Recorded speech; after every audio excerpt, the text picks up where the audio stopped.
and when she saw Sophia Monroe stand up a few minutes later, adjusting the strap of her purse with a fluid, composed motion, Clara Steele didn't think twice. She followed her.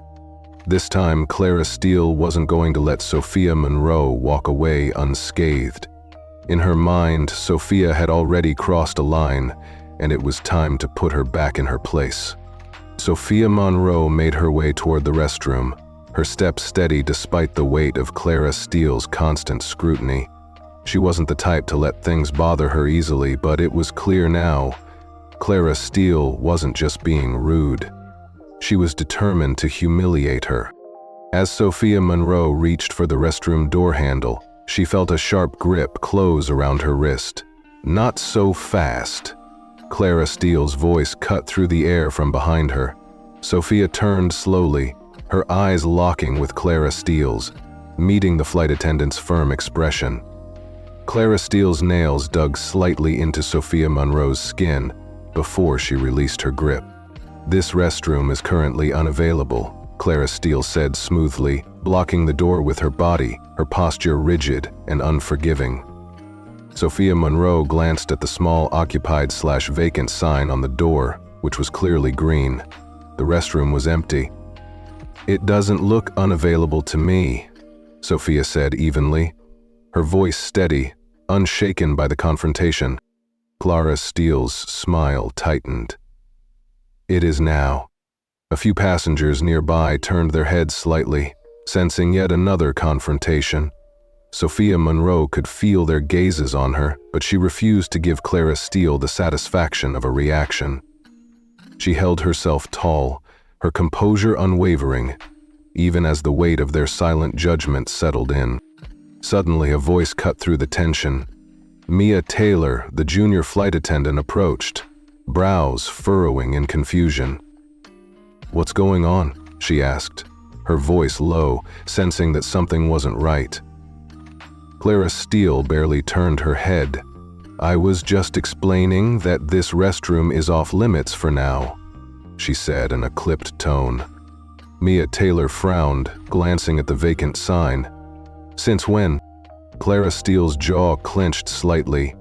"Since now," she replied, the words thick with irritation. Mia Taylor stared at Clara Steele for a moment, her gaze shifting toward Sophia Monroe, clearly sensing the tension in the air. "Clara Steele," she said in a lower voice, her tone warning. "It's just a restroom. Let her use it." Clara Steele exhaled sharply through her nose, her frustration growing. "There are restrooms in economy," she said coldly. A hush fell over the small space. Sophia Monroe felt the words settle in, their weight suffocating. But she wasn't the only one who felt it. Even Mia Taylor's expression shifted, her eyes darkening as she looked between the two women. Mia Taylor's voice was sharp now, cutting through the tension. "What is your problem?" Clara Steele finally turned to face her fully, her frustration boiling over. "My problem?" she snapped. "My problem is that she doesn't belong in business class." "Mia Taylor, look at her." The words flew from her mouth, louder than she had intended, reverberating through the cabin. A few passengers audibly gasped, their eyes widening. Isabel Grant, still seated nearby, let out an exaggerated scoff. "Wow," she finally said it out loud. Sophia Monroe remained perfectly still, her heart steady as ever. Clara Steele was unraveling, and Sophia knew it. She could sense the other passengers watching, waiting for the next move, but she didn't flinch. She didn't even speak. But before Clara Steele could say anything further, she did something no one expected.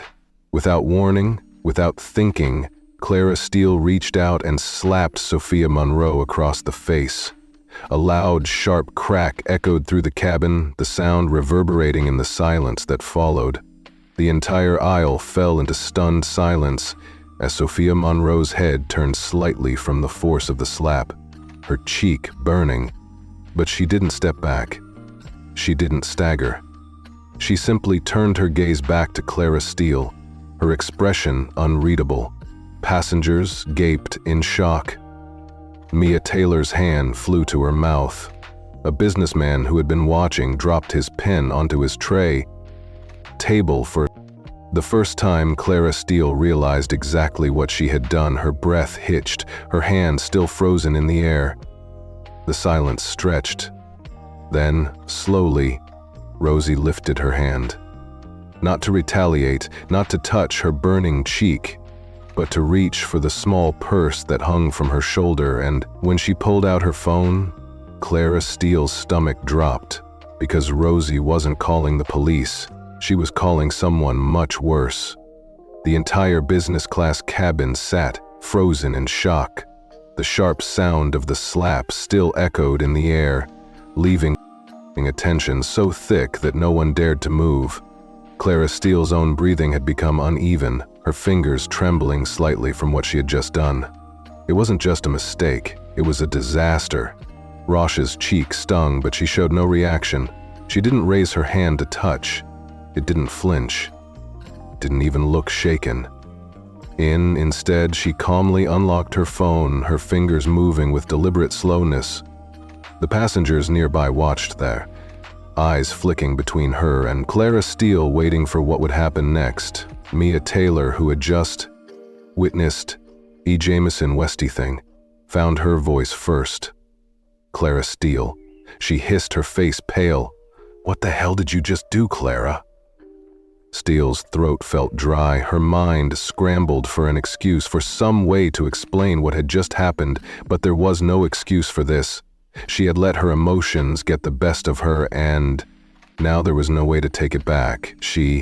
Clara Steele started, but the words felt weak even as they left her lips. Rosie's phone rang once, twice, then a voice answered on the other end. "Are you okay?"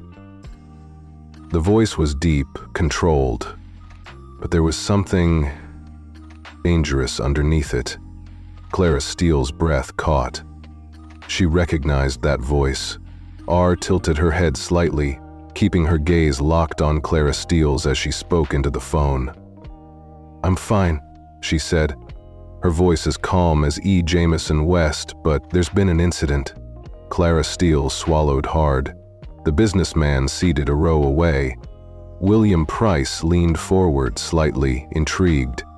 Isabel Grant let out a low whistle. "Oh, you're in trouble," she muttered under her breath, shaking her head.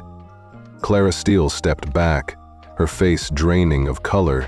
She hadn't asked for this woman's full name, hadn't even considered it, but now with the way she was speaking, so composed, so sure of herself, it sent a chill down Clara Steele's spine.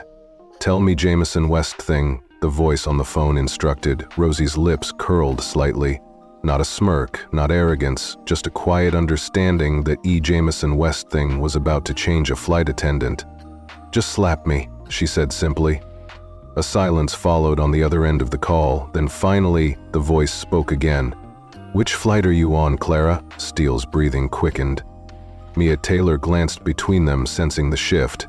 "Sophia, Monroe, she said carefully, her voice laced with concern. "Who are you calling, Roshi?" Rosie glanced at her for the briefest moment before answering. "My husband." Gasps rippled through the cabin. Victor Rhodes, the man who had whispered about Sophia Monroe not belonging, straightened in his seat, suddenly realizing he had been Jameson Westy. Wrong? Clara Steele's lips parted, slightly, confusion and panic flashing in her eyes. "Your husband," she repeated. Sophia Monroe didn't break eye contact as she continued speaking into the phone. "Yes, love," she said, her tone shifting slightly, softening just a fraction. "I'm on flight 372. Another pause. Then the voice on the phone said something that made Clara Steele's stomach twist violently. "I'll handle it." And then the call ended. Sophia Monroe placed the phone back into her purse and turned to step past Clara Steele, her posture as poised as E. Jameson West. Clara Steele's voice came out before she could stop herself. "Who is your husband, Sophia Monroe?" Stopped and looked at her, a small flicker of amusement in her eyes. "Now V. Rajan," she said simply. The moment the name left her lips, a visible shudder ran through Clara Steele. Isabel Grant let out a stunned laugh. "Oh, this is better than a movie," she muttered. Clara Steele stumbled slightly, gripping the side of a seat for support. Veer Rajan, the owner of the Jameson Westie airline she worked for, the man who had built an empire in the aviation industry, a name that carried power, more power than she could. Jameson West dream of. And she had just slapped his wife, Clara Steele's. Mind raced, searching for a way out of this, a way to undo what she had done, but there was no undoing it because now the entire plane knew, and worse. Veerajan knew too. The weight of her mistake settled Jameson West, her like a crushing force. Mia Taylor let out a slow breath. "Oh, Clara Steele," she murmured. "You just ruined your entire life." Clara Steele didn't answer. She couldn't because she knew Mia Taylor was right. Clara Steele felt like the air had been knocked out of her lungs. Her body remained frozen in place, but her mind was spinning, scrambling for a way to fix the disaster she had just created. She had humiliated this woman, slapped her in front of an entire cabin of witnesses, thinking she was nothing more than an out-of-PL Maid, but now she knew the truth. Rashi wasn't just a passenger. She wasn't just some nobody who had stumbled into business class. She was the wife of Jameson West Rajan, the man who controlled the Jameson Westie airline. She worked for the realization made Clara Steele's stomach twist violently. Passengers murmured amongst themselves, eyes flicking between Clara Steele and Sophia Monroe. Some were in disbelief, while others exchanged knowing looks as if they had expected something like this to happen. Victor Rhodes, who had been so quick to assume Rosie didn't belong, suddenly looked like he wanted to disappear into his seat. Isabel Grant, on the other hand, had a smug smirk on her face, sipping her wine with the satisfaction of some watching karma play out in real time. Mia Taylor's face was unreadable, but the disappointment in her eyes was clear. "Lana," she said in a quiet but firm voice, "you need to sit down right now." Clara Steele barely heard her. Her hands trembled slightly as she tried to collect herself. This couldn't be happening. She had worked for this airline for years, built a reputation, earned the respect of her colleagues. And now, all of that was hanging by a thread because of one slap. No, she thought wildly. It wasn't just the slap. It was Jameson Westing, the questioning, the humiliation, the way she had tried to force Rashna into proving she belonged. And, worst of all, she had done it loudly in front of an audience, making sure Jameson Westian knew she didn't think Rashni deserved to be there now. Jameson Westian was watching her downfall.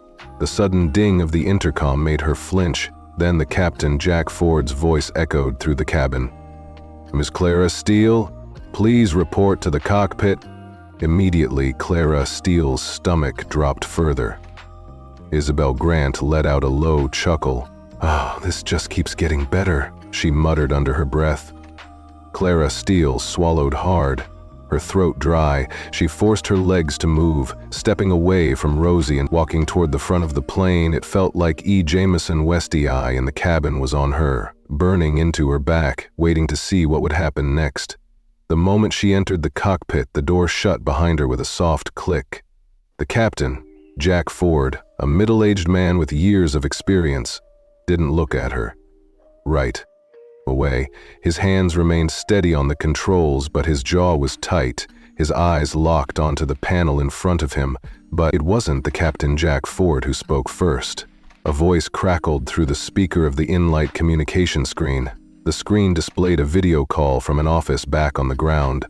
The man on the other end had sharp features, his dark eyes unreadable. Clara Steele. Her breath caught. She recognized him immediately. He was one of V.I. Rajan's senior executives. "You're aware of who you just assaulted, correct?" he asked, his voice cold. Clara Steele opened her mouth, but no words came out. The executive's expression didn't change. "I'll make this brief," he continued. "Mr. Rajan has been informed of your actions. We've been given direct orders effect immediately. You are removed from duty for the remainder of this flight. Upon landing, security will be waiting to escort you off the aircraft. You will be placed under disciplinary review, and I strongly suggest you prepare a formal statement because if Mr. Rajan chooses to pursue this further, you won't just lose. Your job you will. Need Jameson West work in this industry again? Clara Steele's knees nearly buckled. The cockpit was silent except for the steady hum of the aircraft. The captain, Jack Ford, finally turned his head slightly, his voice quiet but firm. You should return to your seat, Clara Steele. While you still have one. Clara Steele couldn't breathe. She wanted to plead, to explain, to say something that would fix this, but there was nothing to say. She had done this to herself. Without another word, she turned and walked out of the cockpit, her hands cold, her face burning as she re-entered. The business class cabin, she felt the shift in the air immediately. The passengers who had once barely acknowledged her presence now watched her closely. Some with curiosity, others with satisfaction. She avoided their eyes, walking past them stiffly, trying to keep whatever Jameson West dignity she had left. Then she saw Renee. She was still seated, still calm, still composed. She hadn't gloated, hadn't smiled smugly, hadn't said a single word that made it worse. Clara Steele stopped near her seat, hesitating. She wanted to say something, anything, but before she could, a quiet chime rang through the cabin. One, Clara Steele, head nay Jameson West. Wanted to hear in this context, the seatbelt sign dinged on. They were beginning their descent. Her fate was waiting for her on the ground, and there was nothing she could do to stop it. The plane continued its descent, and with each passing second, Clara Steele felt the walls closing in on her. The engines hummed steadily. The O. Jameson West headlights flickered slightly as the aircraft adjusted altitude, and the weight of what awaited her on the ground pressed down like a crushing force. She had spent years walking through airports with confidence, her uniform crisp, her posture straight, commanding respect with just a glance. But now, for the first time, she felt small. She returned to the galley, her steps slower than before. Mia Taylor was already there, arms crossed, watching her carefully. The moment Clara Steele stepped inside, Mia Taylor let out a breath, shaking her head. "They're waiting for you," she said simply. Clara Steele pressed her lips together. She already knew that security, the executives, and, worst of all, V.I. Rajan himself. Clara Steele, Mia Taylor, continued her voice softer now. "Do you even realize how badly you messed up, Clara Steele?" Let out a bitter breath, gripping the edge of the counter. "I know," Mia Taylor sighed, rubbing her temples. "No, I don't think you do. This isn't just about you losing your job. This isn't a normal passenger complaint that'll disappear after a few meetings with HR. You put your hands on the wife of one of the most powerful men in the airline industry. Do you have any idea what that means?" Clara Steele closed her eyes for a moment. She did.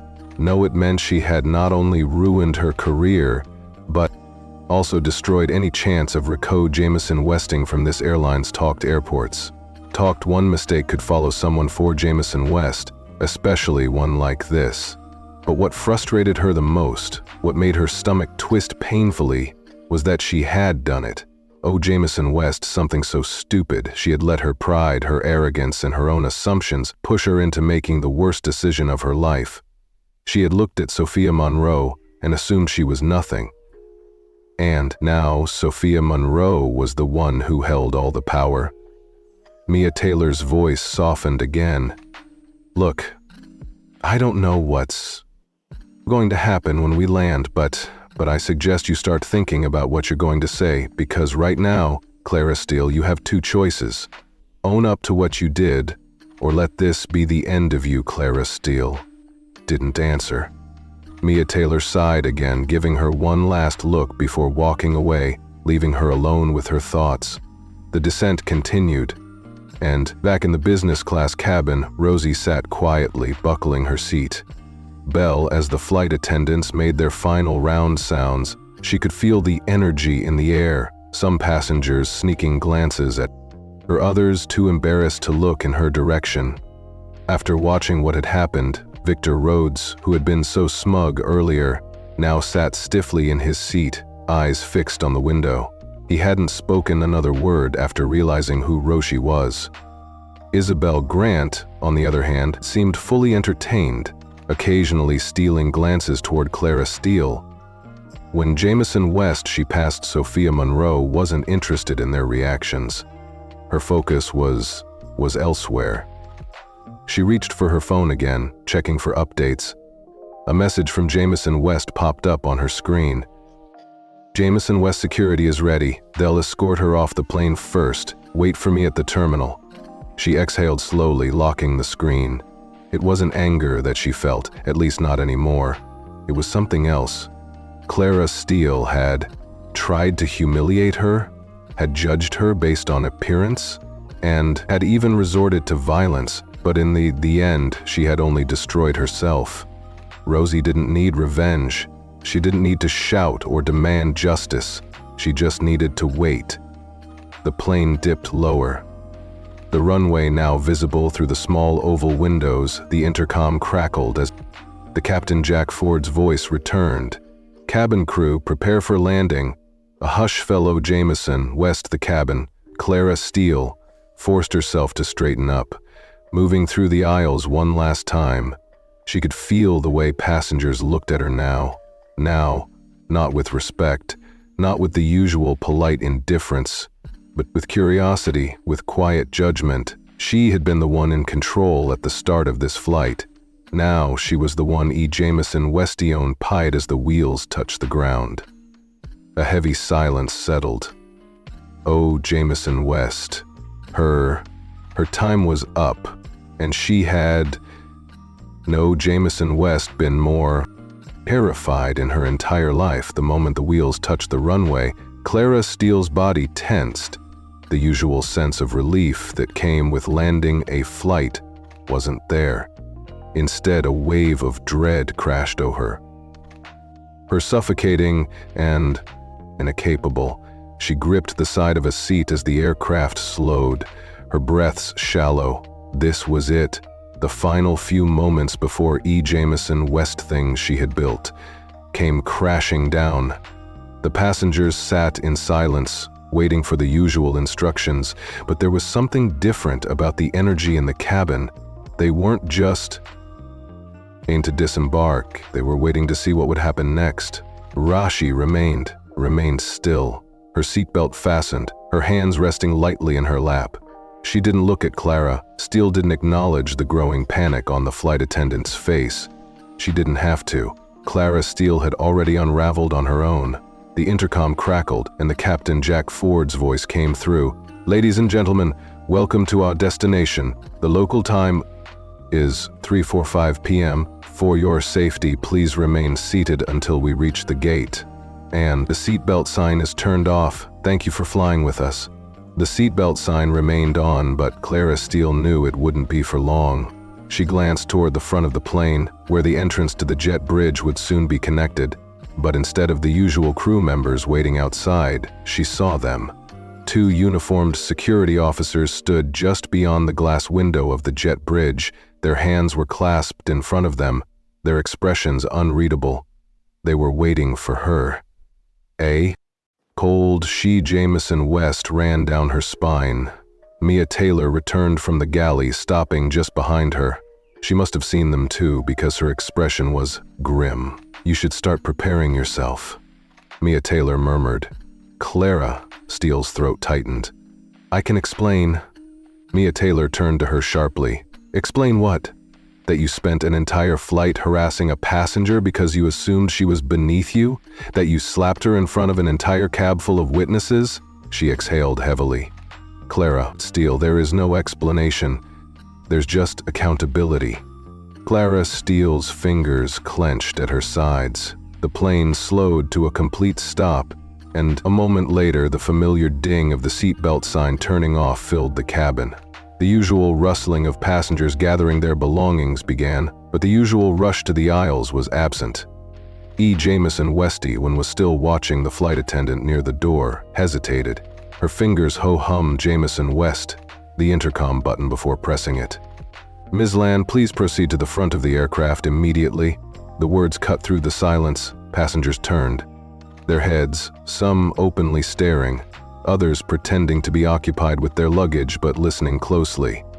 Isabel Grant leaned back in her seat, shaking her head with an amused sigh. Well, this is awkward. Clara Steele's legs felt like lead as she took a step forward. Each movement felt heavier than the last, like she was dragging the weight of her own downfall with her as she walked past Rash's seat. She slowed slightly, hoping for some reaction. A glance, a smirk, anything but. Roshi remained still, looking at her with the same composed expression she had. Worn throughout the flight, it wasn't the look of someone who wanted revenge. It was the look of someone who had already won. Liana turned away quickly, shame burning her skin as she walked toward the front of the aircraft. The flight crew by the door stepped aside as she approached, their expressions carefully neutral. No one spoke, no one needed to. The door opened, the security officers stepped inside. Clara, Steele, Carter, one of them asked. Our mouth went dry. Yes, she coked. You need to come with us. A murmur rippled through the passengers. She swallowed hard and nodded. With shaking hands, she unpinned her flight attendant badge from her uniform, gripping it tightly for a moment before forcing herself to let go as she stepped onto the jet bridge. She felt the finality of it all settle deep into her bones. She had started this flight believing she was untouchable. Now she was walking off of it with nothing. And on the other side of that jet bridge, the Rajan was waiting. Clara Steele stepped onto the jet bridge, her heartbeat thundering in her ears. The air inside felt colder than the aircraft, or maybe it was just the chill settling deep within her bones. Her once confident stride had become hesitant, her body stiff with the weight of her actions. Jameson West's step forward felt like stepping toward the inevitable. The security officers flanked her on either side, their movements steady, professional, but their presence alone made her feel suffocated. She had. Jameson West been on this side of authority before. Jameson West been the one escorted, the one under scrutiny, the one at risk of losing Jameson. Westing, as she neared the terminal, a new figure came into view, tall, broad-shouldered, dressed in a dark, tailored suit. Vioran stood waiting just beyond the glass doors. His presence alone commanded attention. Passengers walking past him instinctively lowered their voices. Airport staff straightened their postures, and even the security officers escorting Clara Steele seemed more alert. Clara Steele had Jameson West met him in person, but she had heard his name countless times. The airline's executives spoke of him with deep respect. The employees whispered about him like he was a legend. He wasn't the kind of man who needed to raise his voice to be heard, and now she had to face him. Her stomach twisted painfully as she stepped through the doors, her feet halting just a few steps away from him. The security officers stepped back slightly, giving them space, but still standing close enough to remind her that she wasn't free to simply walk away. For a long, agonizing moment, Veer said nothing. His sharp gaze flickered Jameson West, her studying her with a level of calm that was far more unsettling than anger.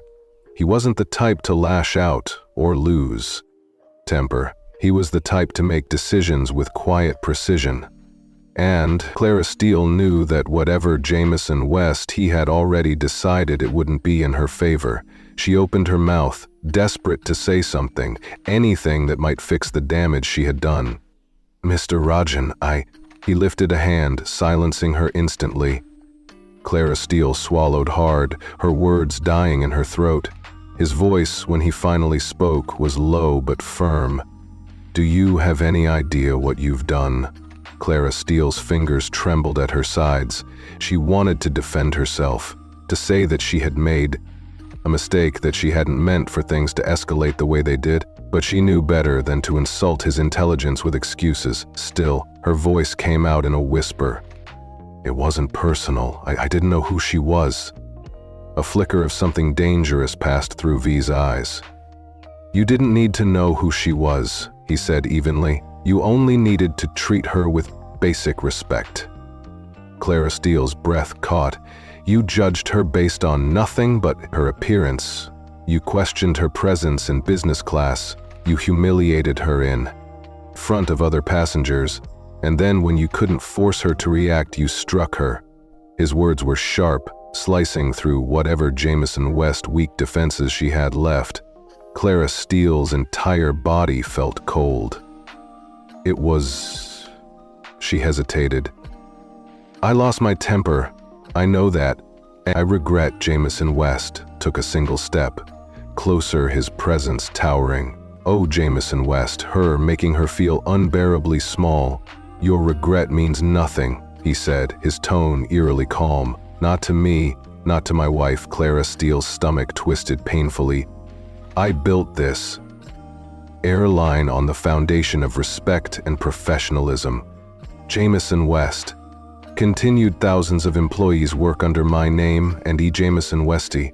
Single one of them is a reflection of the company I created, and today you prove to be the kind of person who does not belong here. Clara Steele felt her breath grow unsteady. Jameson West turned slightly, gesturing toward one of the executives standing nearby. A middle-aged man in a gray suit stepped forward, a folder in his hand. Without a word, he handed it to Jameson Westier, who flipped it open and pulled out a single document. Clara Steele barely had time to process it before he extended it toward her. Effective immediately, he said, your employment with this airline is terminated. The words hit her harder than the slap she had given Rashne. Her vision blurred slightly as she stared at the document. The official letter, stamped with the airline's logo, detailed her dismissal in cold, precise wording. There was no room for negotiation, no offer of suspension or retraining. This was final. Please, she whispered, her voice barely audible. I've worked here for 10 years. This job is all I have. B's expression didn't change. You should have. Thought about that before you let your arrogance destroy it? Tears burned in the corners of Clara Steele's eyes, but she forced them down. Security will escort you out of the airport. V added, your belongings will be sent to you. You are not to enter any of our facilities again.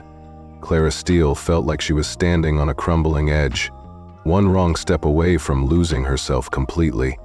Is there anything I can do? She asked, her voice desperate now. Jameson West studied her for a long moment, then let out a quiet sigh. That depends, he said. Are you asking how to fix your career? Clara Steele hesitated, nodding slightly. Then no, he said bluntly. There is nothing you can do. She felt her heart crack. But if you're asking how to fix yourself, he continued, then maybe start by asking why you thought a woman in a simple dress didn't deserve to be treated like a human being. Clara Steele's breath shuddered out of her lungs. She wanted to argue, to insist that it hadn't been like that she hadn't meant to be cruel, but deep down she knew she had seen Roshi as less, and now she had paid the price for it. The weight of E. Jameson Westy thing came crashing down on her, the reality that she had lost her job, that she would nay Jameson West work in this industry again, that she had humiliated herself in front of an entire plane full of people, all because of a woman she had assumed was beneath her. She didn't respond. She couldn't. Jameson West gave a small nod to the security officers. Take her out. Clara Steele's chest tightened as they stepped forward. Her legs fell weak as she forced herself to move, her footsteps heavy as she was led through the terminal to the manager's office. Who had witnessed the incident were already moving through the airport, some glancing at her as she passed, some whispered, others shook their heads. Isabel Grant, walking toward baggage claim, smirked as she passed. That was hard to watch, she said, with false sympathy. Well, you anyway. Clara Steele clenched her fists, keeping her head down as she kept walking. She had started this flight thinking she was in control. Now she was nothing more than a disgraced former employee walking out of the Jameson Westy airport. She once ruled, oh Jameson West. And Sophia Monroe, she had Jameson West lifted a hand against her. Nefaria West. West raised her voice, but she had one and the worst part. Clara Steele knew she deserved it. Clara Steele's feet dragged against the polished airport floor as she was escorted through the terminal, the weight of her downfall pressing down on her shoulders like a boulder. She had been in this airport hundreds of times, walking these same halls with her head held high, her uniform pristine, her presence commanding respect. But today, she was being escorted out like a criminal. The security officers remained silent as they walked beside her, their expressions unreadable. They weren't rough with her, didn't grip her arms or force her to move faster. They didn't need to. She had already lost the humiliation of being watched, of passengers whispering, of employees, of Jameson West, their eyes of ground staff, realizing that she was no longer one of them, was punishment enough. Her mind raced for solutions, for a way to salvage something from the wreckage she had created. Would another airline take her? Could she spin the situation in her favor? But Jameson Westy thought ended in the same sinking realization. This wasn't just about losing her job, this was about losing Jameson Westy. Thing she had been with this airline for 10 years. She had built her career here, climbed through the ranks, believed she was untouchable, and in less than a few hours, she had destroyed it all with her own arrogance. As they neared the exit, she heard footsteps approaching from behind. Clara Steele. She flinched at the familiar voice and turned slightly. Mia Taylor, her former colleague, because that's what she was. Now former, stood a few feet away, her face conflicted. She had a small bag in her hands, Clara Steele's personal belongings that had been taken from her before she left the plane. Clara Steele swallowed hard, dreading what Jameson West, Mia Taylor, had to say. But when Mia Taylor spoke, her voice wasn't cruel, it wasn't mocking, it was tired. You didn't have to let it get this far. Mia Taylor said, shaking her head as she handed Jameson West the bag. Clara Steele took it slowly, fingers curling around the strap. "I know," she admitted, her voice hoarse. Mia Taylor sighed. "I told you to let it go. I warned you." Clara Steele exhaled sharply, looking down. "I thought I was right." "Now," Mia Taylor challenged. Clara Steele hesitated, then forced herself to meet Mia Taylor's eyes. "Now, I know I wasn't." Mia Taylor studied her for a moment, then nodded slightly. "It's too late for this job, Clara Steele," she said, voice firm but not unkind. "But maybe it's not too late for you to figure out why you did what you did." Clara Steele's throat tightened. There were so many things she could have said, so many ways she could have tried to defend herself, but there was nothing left to defend. She had assumed Roshi was beneath her. She had humiliated her, questioned her, disrespected her, and when that hadn't been enough, she had hit her. And why? Because she hadn't been able to accept the idea that someone like Rashne belonged in business class, that someone who didn't look wealthy could afford the same luxuries as the passengers she had spent years catering to. She had spent her entire career believing she knew who belonged where, and today, she had been proven wrong in the most painful way possible. She had deserved to be proven wrong. Mia Taylor gave her a long look before stepping back. "Take care of yourself, Clara Steele." And with that, she turned and walked away. Clara Steele watched her go, feeling a strange hollow settle inside her chest for the first time in her life. She had no uniform, no title, no position of authority to cling to. She was just Clara Steele, and she wasn't sure who that was without the power she once held. The security officers motioned for her to continue walking. She did, and just as she was about to step through the automatic exit doors, she heard another voice, one that made her entire body go still. "That's her." Clara Steele turned her head slowly, dread cur in her stomach. Rashi stood a few feet away, her posture still composed, her expression unreadable, but this time she wasn't alone. Viala John stood beside her. His presence alone was enough to make Clara Steele feel like she was shrinking into herself. He wasn't yelling, wasn't threatening her, but the quiet intensity in his eyes was worse. She forced herself to straighten. "Mr. Rajan," she started, her voice weak. He didn't respond at first. He simply looked at her, and then he turned to his wife. "Do you want to say anything to her?" he asked calmly. Rosie studied Clara Steele for a long moment. Clara Steele braced herself. This was it. This was where Rosie would finally give her the punishment she deserved. Maybe she'd say something cutting, something that would burn itself into Clara Steele's memory. For Jameson West. Maybe she'd tell her she was worthless, that she would... Jameson West recalled Jameson West from this. But Rosie didn't do any of that. Instead, she tilted her head slightly and said, "I don't need to." Clara Steele felt like she had been struck again. Rosie didn't need to say anything because the silence, the weight of her composed gaze, the way she had walked through this entire situation with dignity, that was enough. Clara Steele had tried to break her, but in the end, the only person who had been destroyed was herself. The doors behind Clara Steele slid open with a soft hiss, and the cold air from outside rushed in. The security officers motioned for her to step forward. Clara Steele swallowed hard, her heart pounding as she turned away from the couple for the last time, and as she walked out of the airport, she knew one thing for certain. She had spent her entire career believing she had the power to decide who belonged. But today, she had learned the most painful lesson of all. Power was nay Jameson West, about the uniform. It was about the way you treated people, and she had failed. The airport doors slid shut behind Clara Steele, cutting her off from the world she had once controlled. The moment she stepped outside, the cold air hit her like a slap, one that didn't just sting her skin, but her pride, her arrogance. Jameson Westy thing she had built her life around.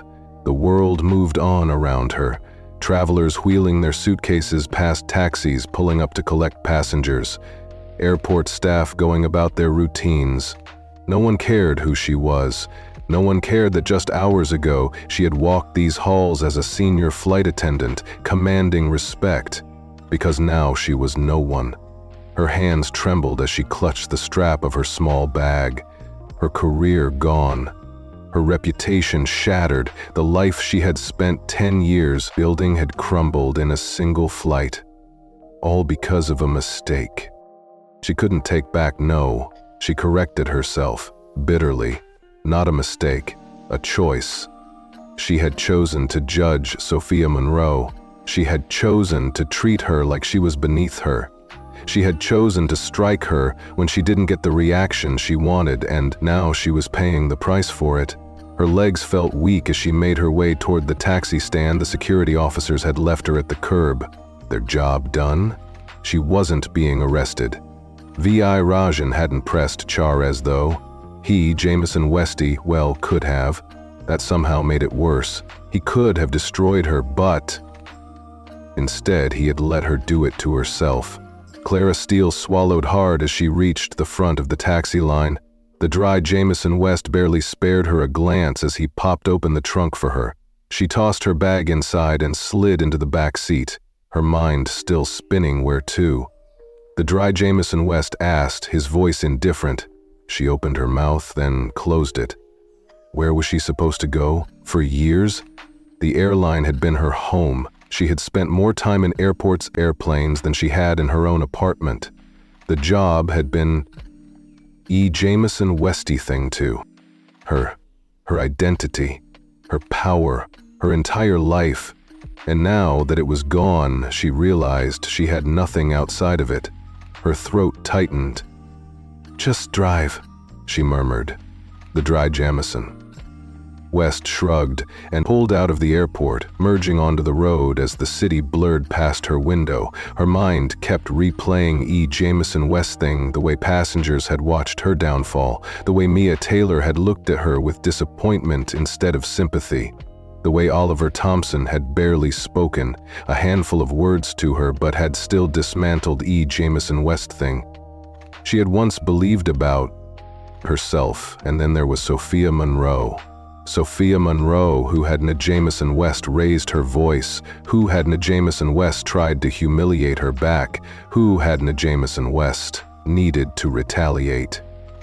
She had been calm, steady, and somehow that had been more powerful than anything Clara Steele had Jameson West seen before. Clara Steele had spent so many years believing that power came from status, from authority, from being in control. But Rosie had shown her a different kind of power. The kind that didn't need to prove itself. The kind that didn't need to demand respect because it had already been earned. Clara Steele had spent her entire career looking down on people she thought were beneath her, and today she had learned the truth. The only person beneath anyone was her. The car hit a red light, and for the first time since stepping off that plane, Clara Steele allowed herself to truly feel the weight of what had happened. Her hands curled into fists on her lap. She had lost E. Jameson. West thing, and the worst part? She had done it to herself. The taxi moved through the city, but Leanna barely registered the passing streets. Her reflection in the window stared back at her, a ghost of the woman she had been just hours ago. She used to walk with confidence, with purpose, with the certainty that she was untouchable in her position. But now she sat in the back of a taxi with nothing but a bag of personal belongings and a career she had thrown away, with her own arrogance. Her phone buzzed in her lap. A cruel part of her hoped just for a moment that maybe it was someone from the airline, maybe a chance to fix this, maybe some last-minute Jameson Westall of her fate. But when she turned the screen, oh Jameson West, reality hit her like a punch to the gut. A news notification: senior flight attendant from Airlines fired. Mid-flight for misconduct against CEO's wife. Her stomach twisted the moment she tapped the article. The details spilled onto the screen. Her name, her actions, her humiliation, written out for the entire world to see. Passengers had already begun sharing their experiences online, recounting E. Jameson Westy moment of what had happened, her questioning of Sophia Monroe, the demeaning comments, and of course, the slap that sealed her fate. A video was attached. Clara Steele hesitated. Her finger ho Jameson, Westing, oh Jameson West. The play button. She already knew what she would see. Still, she pressed it. The shaky footage started with her standing in front of Roshi in the aisle, her posture rigid with frustration. The camera caught her sharp tone, the way she tried to corner Roshne with her words. And then, clear as day, the moment her hand flew across Rosh's face, the cabin's collective gasp, the stunned silence, the disbelief, and then the most painful part, Rosh's reaction. Or rather, the lack of it. She hadn't recoiled, hadn't lashed out, hadn't given Clara Steele the satisfaction of seeing her break. She had simply stood there, calm, composed. And in that moment, Clara Steele hadn't just lost her temper, she had lost the fight. The video ended, and Clara Steele let out a shaky breath. She scrolled down to the comments she shouldn't have. Wow, she really thought she could get away with that? This is why people in power need to be checked. Imagine how many others she's bullied before getting caught. Rosie handled that like a queen. Her career is oh Jameson West. The words sank into her like knives. Clara Steele had spent years believing she was in control. She had built her reputation on the idea that she knew how to handle people, how to command respect, how to be the authority figure in any situation. But in one moment of unchecked arrogance, she had proven to the world that she was nothing more than a bully. The car slowed to a stop. "Ma'am, Jameson West said, pulling her out of her daze. "We're here." Clara Steele blinked, looking up. The apartment building where she lived felt unfamiliar, now as if it belonged to someone else. Someone who still had a career, someone who still had a future. She pulled out her wallet, fingers shaking as she handed O. Jameson West the fare. The Drew. Jameson West didn't look at her twice. She was just another passenger to him, just another nobody. Clara Steele stepped out of the car, her feet unsteady as she approached the entrance. She could already picture it. Her landlord asking why she was home so early, her neighbors whispering when they saw the news, the quiet, crushing reality of having to wake up tomorrow with no job to go to. As she reached for the door handle, her phone buzzed again, another notification, this time a direct message from Mia Taylor. She hesitated before opening it. "Mia Taylor, you were awful to her, Clara Steele. But I still don't think you're beyond redemption. I hope you learn from this." Clara Steele inhaled sharply, gripping her phone tightly. She didn't know if redemption was possible. She didn't know if she could, Jamison West, fix the damage she had done. But for the first time, as she stepped inside and closed the door behind her, she realized something she had spent her entire life believing. Power came from status, from control, from forcing others to recognize her. Authority, but real power, the kind that mattered, came from something else entirely. And the woman she had looked down on, the woman she had tried to humiliate, Sophia Monroe, had possessed it all along. Clara Steele had lost Jamison West thing, but maybe, just maybe, this was the beginning of something else. Something she should have learned a long time ago. If you like this story, make sure to give this video a thumbs up and share your thoughts in the comments below, and don't forget to subscribe to the channel for more stories like this.